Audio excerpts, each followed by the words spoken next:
Inilah 3 cara, 3 kunci agar perkutut gacor dan rajin manggung dari pakan dan perawatan sehingga kita lebih mudah menggacorkan burung perkutut dengan maksimal.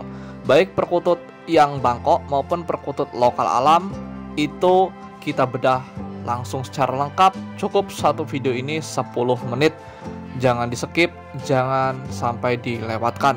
Ada 3 rahasia sebetulnya untuk membuat perkutut itu gacor dan rajin manggung secara konsisten dan maksimal.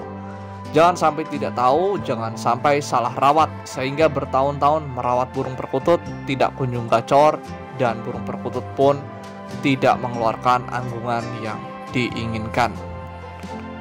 Baiklah, langsung kita mulai dari tahap yang pertama. Yang pertama adalah dari segi perawatan. Sering banyak yang salah kaprah dan salah persepsi tentang perawatan burung perkutut. Mengapa sudah merawat bertahun-tahun burung perkutut tidak kunjung gacor, malah masih liar dan bunyi sehari hanya sekali. Sangat-sangat tidak mengenakan bagi kita pecinta kungmania, perkutut lokal maupun perkutut bangkok. Perkututnya malah tidak gacor-gacor maupun manggung. Jangan harap kalau gacor saja tidak, apalagi manggung ya.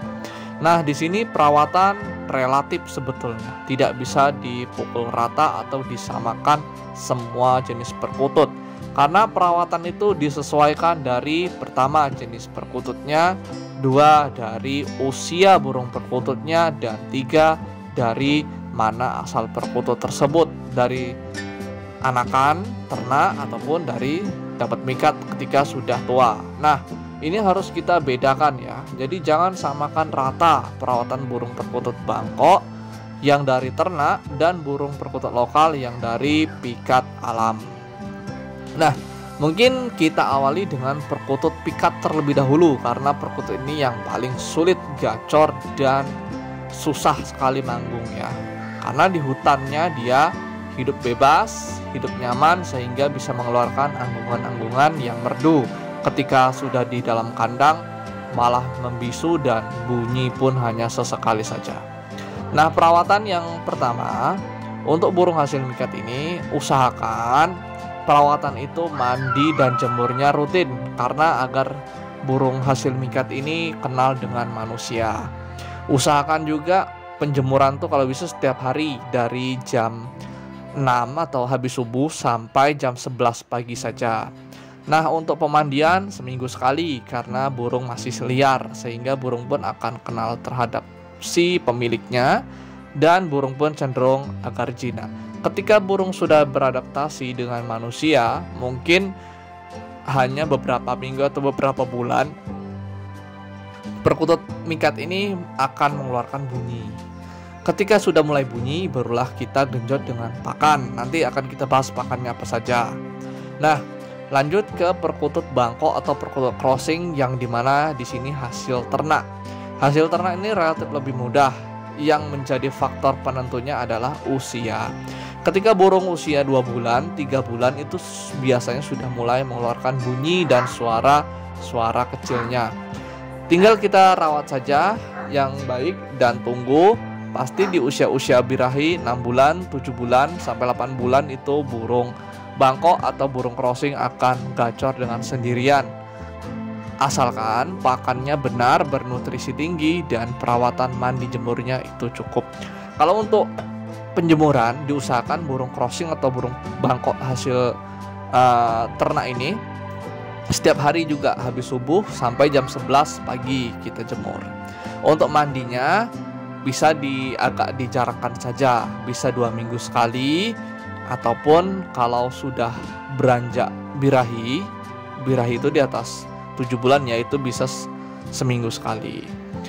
Dan burung perkutut hasil ternak ini relatif lebih cepat gacor biasanya. Tapi kalau untuk kualitas merdu anggungan ya tergantung, maupun burung ternak atau burung hasil pikat itu tergantung selera dan bibitnya ya. Oke, mungkin perawatan sudah kita bedakan menjadi 2 tadi ya, burung hasil mikat dan burung hasil ternak. Tapi jangan harap kalau burung jaringan atau burung omjokan di pasar itu bisa cepat gacor juga. Ya ada, saya juga punya, cuman perawatannya pasti lebih lama karena kita tidak tahu mentalnya, kita pun tidak tahu asal usulnya kalau burung ombyokan atau burung jaringan. Jadi saran saya pilihlah burung ternak atau burung pikat, burung hasil mikat gitu ya. Jadi dua itulah rekomendasi saya. Nah, untuk selanjutnya kita masuk ke dalam topik pakan. Nah, untuk pakan ini sebetulnya yang dibutuhkan itu sangat simpel, cukup millet saja ya. Millet putih saja dia sudah bunyi burung perkutut ini. Tapi kalau untuk saran saya, burung yang kita rawat dan kita sayang itu haruslah memiliki kualitas pakan yang baik.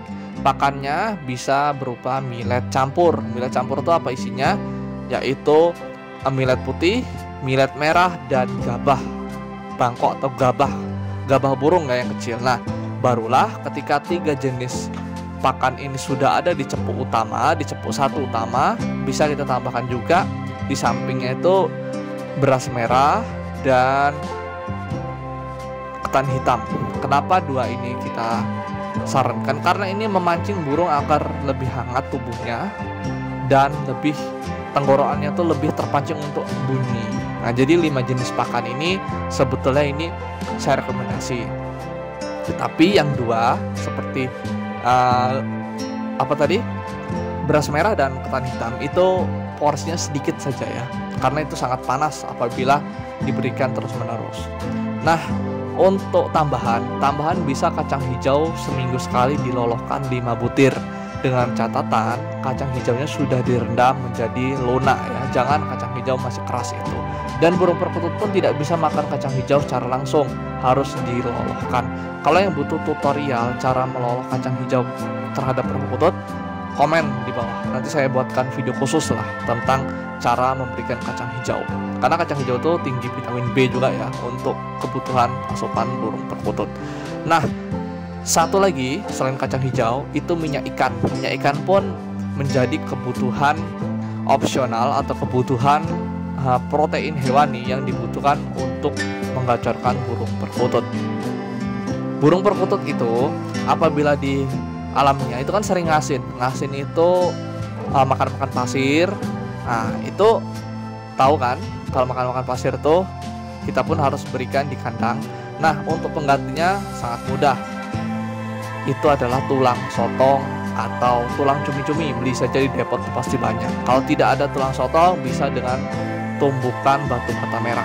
Disediakan juga di cepuk terpisah.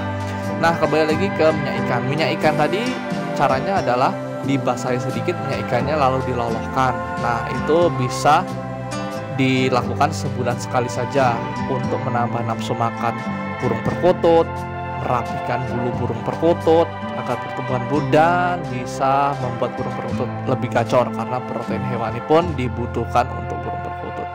Jadi sudah jelas ya, pakan 5 jenis tadi dan minyak ikan, tambahannya kacang hijau dan tulang sotong atau asinan.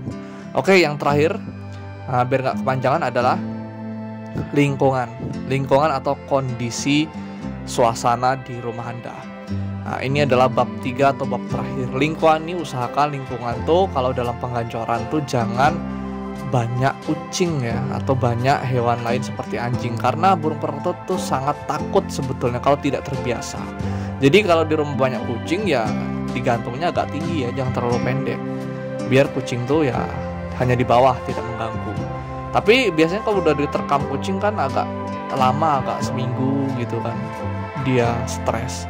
Nah, itu sih kalau lingkungan. Tapi kalau yang punya lingkungan kucing ya tidak masalah, dibiasakan saja tapi digantung agak tinggi. Dan kalau rumahnya pinggir jalan, itu lebih bagus lagi digantung di pinggir jalan untuk penyesuaian burung agar tidak takut dengan manusia. Nah, untuk lingkungan ini sebetulnya kita juga yang sibuk kerja itu kan sulit kita memindah-mindahkan burung perkutut.